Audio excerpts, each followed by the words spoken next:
changing the laws of identity.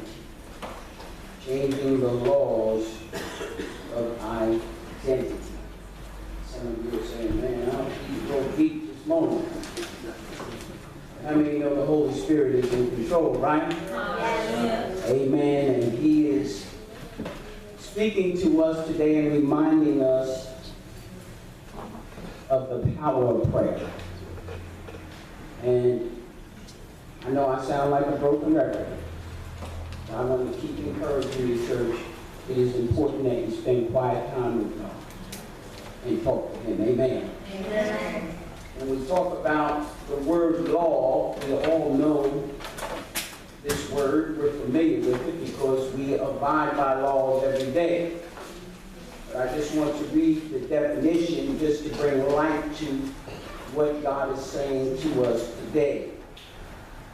It says, the system of rules that a particular county or community recognizes as regulating the actions of its members and may enforce by the imposition of penalties. And the key word there that we want to focus on now as regulating the actions. When we talk about laws, laws are designed to regulate, or another word is to control the speed of its members. Can you imagine if we did not have laws? We'd have some serious problems, amen? So we could safely say that everything we do is under the regulation of laws. Right? We got up this morning. We didn't jump out the shower and run right to the car and come to church, did we? We put some clothes on. Right? Right? Because we have what is called decent of exposure, or decent of exposure. We have those laws that govern the fact that we have to be careful how we present ourselves in public. Right? We got in our cars and we obeyed traffic laws. You didn't drive here on the other side of the road. You watched the traffic lights, right? When it turned yellow, you decided whether you were going to go through it or not. Right? The point I'm making is everywhere we go, we are surrounded by the law, and the law has become us, or the law literally identifies who we are. I think the real evidence of this is in our schools. Because when you see our schools, it is our laws that now has identified our schools differently. Right? Back in the day, you were allowed to pray in school. Am I right? Back in the day, we used to sing songs that glorified God in schools. Right? So now, when you look at the activity in the schools at that time, it was identified by the laws that govern the schools. Well, the laws have changed. Brother Steve, actually, praise God, we have two principals in church today. Well, Brother Steve is retired, but Sister Sue is also a principal. Amen? Amen.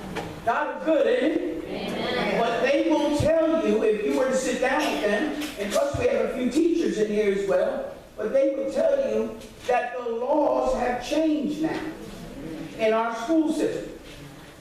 Okay? Now you can't mention the name Jesus. You're not allowed to pray for kids. They're not singing those songs that glorify God. So now, the laws now are reflective of what you see happening in our schools. Some of our grade schools have daycare centers. Instead of them now teaching now that sex is something you wait until marriage in order to engage in it, now they pretty much just pass out the tools. And to say, well, just be safe. The laws identify how people are living. Now we got a gender issue. They want to add different bathrooms now. bring back folks from the 50s that have passed on, or the 40s, and they would be able to witness what's going on in our schools, they would be shocked. But I'm trying to tell you what the Spirit is saying now is the enemy now gets behind laws to establish identity. Hallelujah. Now on this note, everyone in this room has a name. We all have a name, but it's our actions that identify us. If I say to you LeBron James, you don't look at LeBron James, the man. You associate him to what? He plays basketball. Right? If I were to say Charles Manson, you would know by his name. Right? And he's a mass serial killer. Right? We are identified not by our names, but we're identified by our actions. Notice now verses 18 through 21 of Romans 7. If you're there, say amen. Amen. Amen. It says here, for I know that in me, that is in my flesh, nothing good dwells. For to will is present with me, but how to perform it, what is good, I do not find. For the good that I will to do, I do not do. But the evil I will not to do, that I practice. Now, if I do what I will not to do, it is no longer I who do it, but sin that dwells in me. What does verse 21 say? I find then what? A law. That evil is present within me, the one who wills to do good. So we see that word law there, right? Law now is describing now that we emotionally and mentally are identified by our actions. And depending on what life has thrown our way, whether through childhood, whether through bad decisions, we now become a law. And our actions display it, and that's how we are identified. That's why the scripture says if you are in Christ, you are a new creation.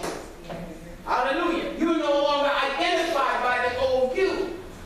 Hallelujah. You are a new creation. Old things have passed away, behold, all things have become new. God changed the laws in mine. I am no longer identified by the guy I used to be. I don't want to say the privilege, but I was blessed to do the funeral for a woman I went to school with. The last time I saw her was probably when we were in high school. Her father lives local, so she asked if Shiloh could do services. So I met her here to sort of have a meeting about all that. And we pulled up at the same time. I'm getting out of my car. She's getting out of her car. I haven't seen her since high school. And she literally is just staring in space because she is so delusional right now, so discombobulated, that I'm the one who's the pastor of the church, who's opening the door to have the meeting with her. She's almost sitting there like, how in the world? Not that I was a bad person, but she's sitting there almost dumbfounded that I haven't seen him in 40 years, and now he's the pastor of that church. See, what God did was he changed the laws of my identity. Aren't you glad you're not what you used to be? And you ought to be encouraged, because sometimes the devil will bring up your shortcomings. But you can tell the devil, I've been changed. I'm not the same person. The laws that used to govern me have been broken. I'm not that guy, I'm not that gal that used to stress over everything. I'm not the guy that was snorting cocaine and smoking weed and chasing. I'm not that guy. I'm not that guy walking around with hate and anger in me. I'm not that guy. God has literally changed the laws of my identity. Hallelujah. Hallelujah. Hallelujah. And what's happening now is we are living in a time time right now where America is no longer identified as one nation under God. The identity, and you're starting to see the laws changing things. Right now, they are coming at the church. That's why I thank God that we have this church in order. They would have come here now, we are prepared. Why are they coming at the church? Because the church's identity has changed. You got folks riding around in jets. I'm not knocking that, but what I'm trying to say is when you go to your congregants and you're asking for them to buy you a jet, right? We are now parading ourselves as a business that wants to make money. The laws of the church now are changing because our identity has changed. The devil is a liar. He's not allowed in Shiloh Baptist Church. He's not allowed in here. The only one allowed in here is the Holy Ghost, the Spirit of the living God. We will never allow the enemy to change the identity of Christ in this church.